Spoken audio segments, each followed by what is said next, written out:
Señores, estamos de regreso con el consumidor. El doctor Samuel Arias García, urólogo, nos acompaña en el día de hoy y hablaremos acerca de la próstata. Doctor, ¿cómo está usted? Un gran placer conocerlo y tenerlo en el programa. Muchas gracias. Doctor, ¿qué es esto de la próstata que tanto se escucha hablar y a veces desconocemos? ¿Qué es eso? Sí, bien, gracias. La próstata no es más que un órgano, es una glándula localizada a nivel de la pelvis baja. Está localizada por delante del recto, por debajo de la vejiga. Envuelve la uretra, un segmento de la uretra, que es la uretra proximal, la uretra prostática. Y de ahí se deriva mucho la importancia de ella, porque al envolver la uretra prostática, su crecimiento produce síntomas importantes en la vida del paciente. Okay. ¿Cuáles son las funciones de la próstata, doctor? ¿Para qué sirve la próstata? ¿Qué está ahí? Ayuda a mejorar la calidad de vida de los espermatozoides, sí. Interviene en la fertilización del hombre, sí. Tiene un pH que ayuda a acidificar el pH ácido de la vagina, okay. Y también del mismo origen de los espermatozoides, que en su origen tienen un medio ácido también. También se relaciona con el tema de la erección, doctor, porque mucha gente dice, bueno, que cuando le sacan la próstata a una persona hay que hacer una operación de la próstata, le puede afectar el tema de su respuesta sexual. ¿Es cierto esto? Sí, depende de qué tipo de operación lleve el paciente, depende de la patología que presente. Sí. Generalmente, si es una cirugía por hiperplasia prostática, no necesariamente el paciente padecerá ningún grado de impotencia, no debe de suceder eso. Okay. Solo en algunas ocasiones en las cirugías por cáncer, sí, y no siempre. Depende mucho de la técnica quirúrgica y de algunas otras cosas, pero tampoco es que digamos que el paciente no va a tener actividad sexual de por vida. Okay. Aún tenga una enfermedad maligna, puede llevar de algún modo su actividad sexual. Ok. Doctor, tenemos una encuesta, salimos a la calle, le preguntamos a nuestros amigos qué causa enfermedades en la próstata. Así que vamos a ver qué pensamos los dominicanos con respecto a este tema.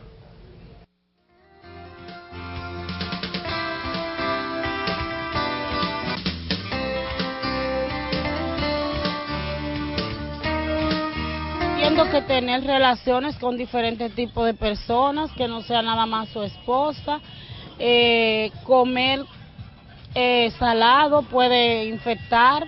O sentarse en asiento caliente, tener relaciones con ambas mujeres en la calle. O cuando uno anda en la calle buscando mujeres, adquiere enfermedades venéreas y eso influye que uno coge enfermedades de la próstata. Que el consumo de mucha grasa, tampoco yo no confío mucho en el papel higiénico. Enfermando a la próstata sería la sopita, muchos condimentos de los cuales consumimos a diario. Pero por el campo dicen que montarse a caballo. Bueno, y si el hombre no va al médico también, tiene que ir al médico a hacerse los chequeos, como no lo hacemos nosotros las mujeres.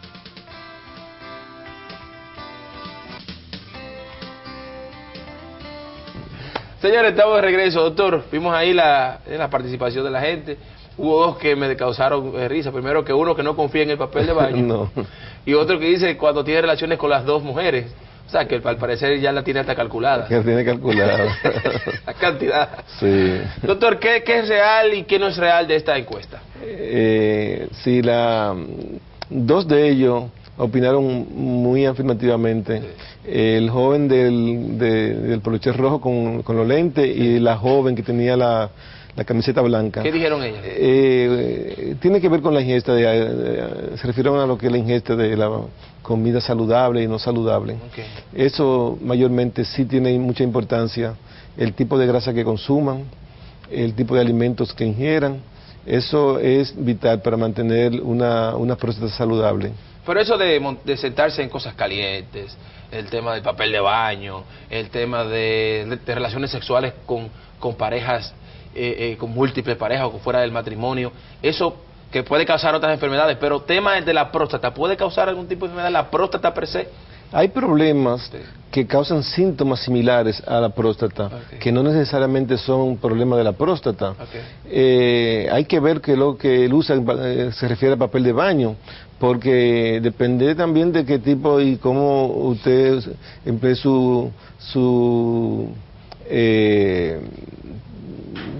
haga sus hábitos, ¿verdad?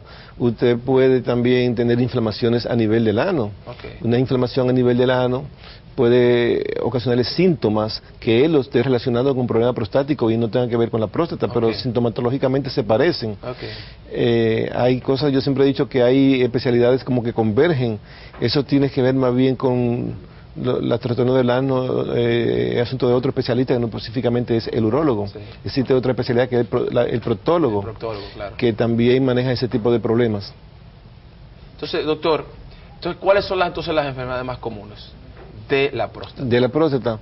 Bueno, depende de la edad. En la edad joven, generalmente, la prostatitis es la enfermedad predominante. ¿Qué es esto, doctor? La prostatitis es una inflamación de la glándula prostática que puede deberse a presencia de bacteria en la misma, pero también puede deberse a inflamación abacterianas. Pueden coexistir, puede haber una, puede haber la otra. Ese es en el paciente joven. En el paciente ya de más de 40 años, pueden verse lo que es el crecimiento benigno de la próstata, conocido como hiperplasia prostática benigna, que es un crecimiento, como lo dice la palabra, benigno, que no tiene relación con la enfermedad maligna de la próstata, que es mayormente el adenocarcinoma. Y ya en una edad un poquito más avanzada, después de los 55, 60, 65 años, predomina el adenocarcinoma prostático. Doctor, ¿cuáles son síntomas? Que muchas veces el tema de la próstata a los hombres, uno de los cánceres más comunes en los hombres, el tema, hablábamos fuera del aire, el cáncer de la próstata, y se debe mucho también a la falta de revisión, de chequeo que tenemos los hombres. No nos gusta ir al médico, no nos gusta ir, pero tampoco teniendo síntomas. A veces teniendo síntomas que decimos que no vamos al médico, o se lo achacamos a otro tipo de situación. ¿Cuáles son los síntomas más comunes que hay cuando hay un problema en la próstata? Sí, es correcto que usted dice, es correcto. Nosotros vemos frecuentemente pacientes que son renuentes a asistir a la consulta porque no han hecho eso parte de su vida, un hábito parte de su vida. Y ocultan muchas veces los síntomas, todavía van al médico y el médico tiene que sacarle la información exactamente, no se abren, no se expresan abiertamente lo que sienten, uno le preguntan y como que va de un poquito la pregunta, tiene que ser uno muy enfático. Entre los síntomas podemos encontrar síntomas que son de características irritativas y otros que son de característica obstructiva. Lo de características, por ejemplo, irritativas serían la disuria, que era un ardor en el chorro de la orina. O sea, un arde cuando orinamos. Molestia en el conducto. Sí. Está también la frecuencia, la nituria, el paciente se levanta muchas veces a orinar de noche, la urgencia misional, que es el paciente que tiene que ir a orinar rápidamente, si no llega rápidamente, no retiene, se les pueden salir, mojar su calzoncillo, su ropa. Y entre los síntomas obstructivos está la disminución del calibre del chorro de la orina, el goteo terminal, el orinar por goteo, la interrupción del chorro urinario o es como cuando se orina intermitente. Exactamente, eso le iba a decir, misión intermitente. Eso está dentro de los obstructivos. Tenemos que hacer una pausa, doctor. Cuando regresemos entonces vamos a seguir hablando sobre este tema. Quiero que nos oriente también con respecto a qué hacer en caso de que esto ocurra y obviamente la propensión que existe al cáncer de próstata, que es uno de los cánceres más comunes en los hombres según la Organización Mundial de la Salud. Regresamos ahora.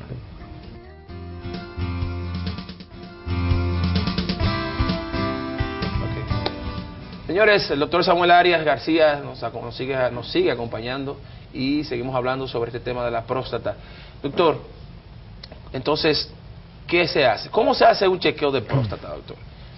¿Qué se hace para revisar la próstata? Sí, lo primero que debe hacerse es una buena entrevista con el paciente, obtener la mayor cantidad de información que él pueda ofrecer y que nosotros podamos obtener de él. Luego tenemos que hacer una revisión física, un examen físico, y esto generalmente se puede hacer en la primera consulta. En la segunda consulta el paciente deberá de traer las analíticas, los estudios sonográficos o radiológicos del lugar, y en base a esos estudios los mismos van a orientar cuáles son las conductas que se van a ir siguiendo. Sí, se ha hablado siempre del tema del tacto rectal, ¿no? Y mucha gente yo creo que parte del problema es que la gente ha tomado esto como un relajo. Mucha gente también lo ha manejado de una forma hasta homofóbica, mucha gente que yo no quiero hacerme esto, o sea, mucha gente de la vieja escuela piensa, tiene un mecanismo, tiene un pensares con respecto a este tema que no son tan abiertos a la ya hay otros exámenes también como el de la sangre que se hace, pero la realidad es que muchos doctores y de los que hemos tenido aquí en el programa todavía son de lo de la vieja escuela que dicen que no, que el más efectivo es el tacto rectal. ¿Es cierto tú de esa escuela o ya hoy día aparecen otros mecanismos para hacer esta revisión de la próstata? Yo no creo que hay vieja escuela ni nueva escuela. Lo que hay existe una realidad, lo que le beneficia más a un paciente. Porque de nada vale que un paciente vaya al consultorio de su médico y salga de ahí con una evaluación incompleta. Lo correcto es que el paciente se entreviste, se examine, se haga análisis de sangre, como usted dice, correctamente, se haga estudio sonográfico, pero es una confusión, parece ser, porque esas mismas personas que a veces, como usted dice, se rehusan a hacerse el examen dígito rectal, no tienen ninguna objeción que hacerse una sonografía. Y el equipo hace una sonografía, el grosor es mucho más mayor que el dedo. Claro. De manera que lo que sí debe concientizarse el paciente antes de acostarlo, antes de examinarlo, explicarle lo que se le va a hacer, hacerle conocer que eso es para palpar su próstata y que eso no le va a molestar, no le va a doler, es un examen indoloro completamente. Y nadie tiene tampoco que decirle si se lo hizo o no se lo hizo. Sí. Pero tampoco, yo creo que tampoco eso no debería ser algo de preocupación, decir que me hice mi examen de próstata. Jamás. Inmediatamente, bueno, nada, si te preguntan si yo me lo hice, ¿cuál es el problema? O sea, eso no, porque es igual que una analítica, un hemograma, es un análisis. Es un análisis, es parte complementario, ¿no? Complementa el estudio del análisis. Yo me digo, si hay tres parámetros importantes en la evaluación, que es el examen de la sangre, el examen físico y el examen sonográfico. Si usted no tiene todos los exámenes complementarios, no es posible tener un diagnóstico bien acabado, bien definido. Claro. Yo he conocido, se han dado muchos casos de pacientes que se diagnostican solamente con el ultrasonido, por ejemplo, pacientes que no han sido detectados ningún nódulo en el dígito rectal y con un PSA normal, o sea que son estudios complementarios. Pacientes, por ejemplo, con estudios sonográficos normales y PSA normal y un nódulo palpable, como bien usted decía, que el médico de la vieja escuela, como decía usted, dice que le tiene más confianza al examen del dedo, es correcto. Claro. Hay pacientes que se han diagnosticado solamente a través de un dígito rectal, de un examen físico, no por el PSA ni por el ultrasonido. Yo creo que es el más antiguo de los estudios, ¿no? Claro. El que es utilizado por más tiempo. Claro, porque el PSA un poco más allá. El PSA se empezó a usar más o menos en el 92, 93. O sea, nuevecitos. Nuevecitos, frecuentemente, sí. Y que todavía, por eso decía, todavía los médicos dicen que el más efectivo es el tema del tacto rectal, y como usted dice, agrega, y yo creo que correctamente, que es una combinación, ¿no? De varios complementa, o sea, está el tacto, también está el estudio, el análisis, y también la sonografía, como usted mencionó. Doctor, entonces, vamos a entrar una parte importante de esto, y ya nos queda poco tiempo, pero me gustaría tocarlo antes de irnos. El tema del cáncer de próstata. Primero, ¿cómo se detecta el cáncer de próstata? ¿Cuáles son las probabilidades de mejoría de este cáncer, obviamente? ¿Y de qué va a depender que este cáncer no sea tan mortal, ¿no? En una gente. El peligro básico, entiendo yo, del cáncer de próstata es que es asintomático. Esto quiere decir que el paciente puede tener un cáncer de próstata, cualquiera de nosotros que estamos aquí puede tener un cáncer de próstata y no saberlo. Solamente lo va a saber cuando vaya a su médico y se examine. Sí. Entonces, la importancia es diagnosticarlo a tiempo y solamente podemos lograrlo cuando el paciente acude a tiempo a sus chequeos de rutina, sin sentirse nada. No espere al paciente que no espere tener un síntoma para asistir a su médico. Cuando hay síntomas, ya el tema es un poquito más grave, ¿verdad? Ya la cosa se comienza a complicar por ahí. Sí. Y todo paciente y todo médico quisiera prevenir y tratar una enfermedad curable y no esperar que la enfermedad no sea curable para empezar a tratarla. En cuanto a esos síntomas, cuando el cáncer de la próstata comienza a presentar síntomas, generalmente es una enfermedad tardía, ya porque está infiltrando a un órgano vecino, o está afectando los huesos, o está obstruyendo, ya es un síntoma, ya la cosa está avanzada. Sí. Entonces, la recomendación es el chequeo previo, sí, así es. Preventivo, porque es importantísimo eso, Así es. señores. Para que ustedes vean, y nosotros siempre en el programa hemos tratado de llevar estos mensajes, es bueno la revisión. Señores, los cánceres son peligrosos, claro que sí, pero si se detectan a tiempo, pueden tener mejor pronóstico que cualquier otra cosa. Y como decía bien el doctor, si usted se hace su revisión, se hace su chequeo, se hace su tacto, y se hace su sonografía y sus estudios, su PSA, se dará cuenta luego si hay algo en temprana etapa que se pueda tratar sin necesidad ni siquiera de cirugía ni de ningún tipo de proceso, y seguir viviendo normalmente su vida. De verdad que, doctor, ojalá que este mensaje llegue y que podamos ayudar a muchas personas. Así es. Esa es la idea. Doctor, muchísimas gracias por estar en el programa. Un gran placer conocerlo. Usted está en la Clínica Independencia, doctor. A sus órdenes. Así es. Señor, el doctor Samuel Arias con nosotros en el día de hoy. Nos vamos a la pausa. Cuando regresemos tenemos al doctor Wilfredo Mañón Rossi, que nos acompaña todos los lunes a apoyar un poco sobre estos temas. Regresamos ahora.